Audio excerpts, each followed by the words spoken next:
Hi, welcome to the second video tutorial of test automation. So in the last tutorial, we saw what is testing and why test automation is required.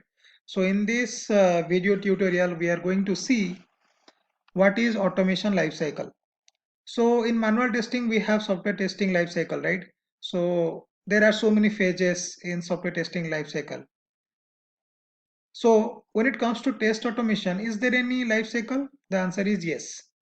Okay, so this particular question can be asked in so many ways, like what process do you follow in your organization for test automation, and what are the phases of test automation, right? So let's see what is automation life cycle. Automation life cycle. Okay, so the first phase of automation life cycle is tool selection. So whenever client comes to us and the client wants the application under test to be automated, the first thing is like we have to select the tool. Which tool we should choose for automating the application under test. We have to check the application uh, compatibility with the automation tool. Okay. So how we are selecting tool? The first thing is, so first we should know like what kind of application it is, whether it is a web-based application or it is a window-based application. Okay, so based on that, we can choose the tool. Or one more thing, on which technology the application has been developed. Okay, so considering all these things, so we have to select the tool. So once we are done with the selection of tool, the next phase is POC. So what is POC? This is called as proof of concept, right? So why do we need POC? So after selecting the tool, so we have to check the compatibility with the tool with the application. Okay, so what we have to do? So we have to select 2-3 test cases. And before selecting the test cases, we have to finalize the framework. So what is framework, that we are going to discuss in future tutorials. But as of now, just remember, so the framework we are finalizing, and using that framework we are automating 2-3 test cases. Okay, so once we are done with the automation, so we have to demonstrate it to the client. So this is how we are going to automate your application. This is how your test execution report will look like, right? So we have to demonstrate the POC to the client. So once we get the client approval, yes, everything looks fine, now we can go ahead, right? Then we can start working on the original project. Okay, so once POC is done and it is approved, so we have to write test script. Okay, because the framework has already been finalized. Okay, so on top of that we have to write test script. That means we have to start automating the test cases.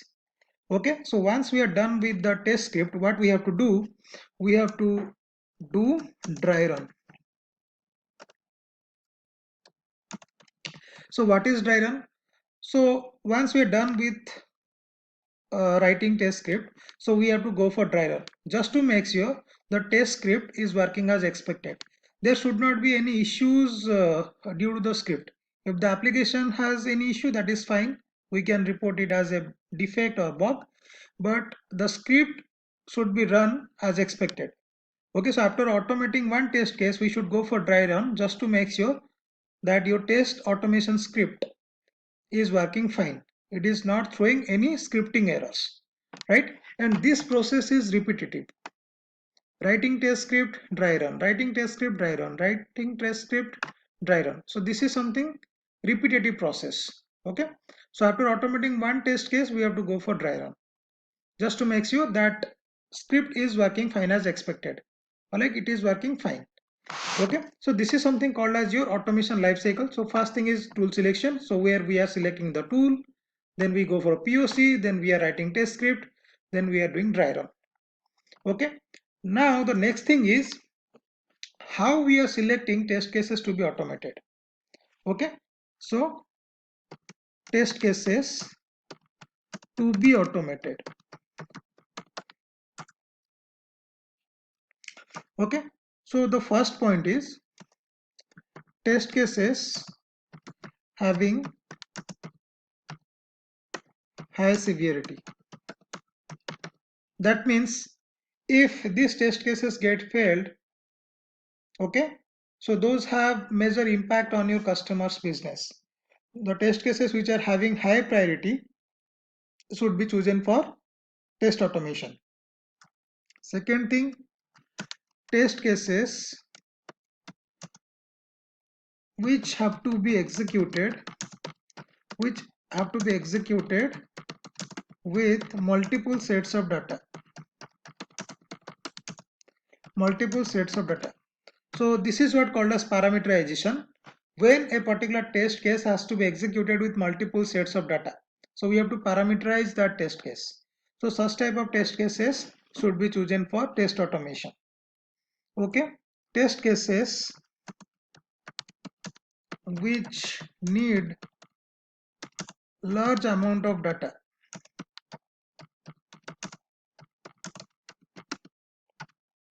For example, there is one registration form and there are so many web elements, or say like there are so many fields to be entered. Okay, so basically when we start entering values manually, it will take a lot of time. Okay, it is something time consuming and tedious job, but like with the help of test automation, it can be done within a fraction of second. Okay, so we can maintain our test data in an external data source file.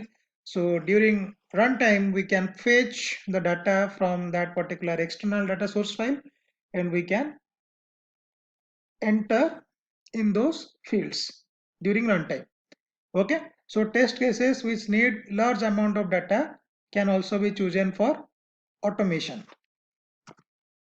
Last point, test cases which have been executed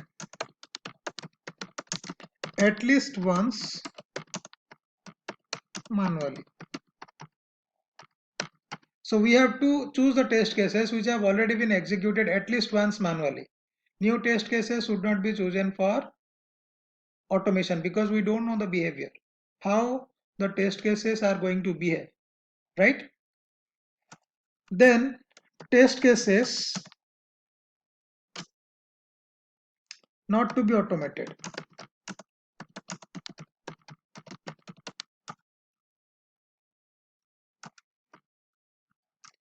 Like accessibility test cases.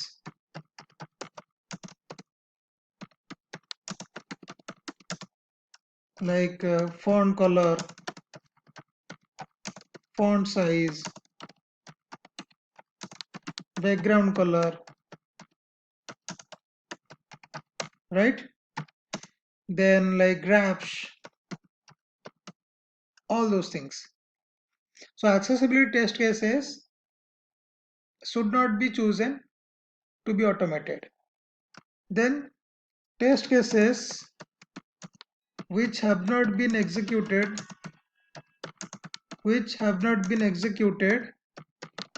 at least once, because these are new test cases. Okay, so because these are new test cases, so these test cases should not be chosen to be automated because we don't know the behavior, right? So in this tutorial we got to know like what is automation lifecycle and what test cases to be selected for automation and what test cases should not be selected for test automation. Thank you for watching this video.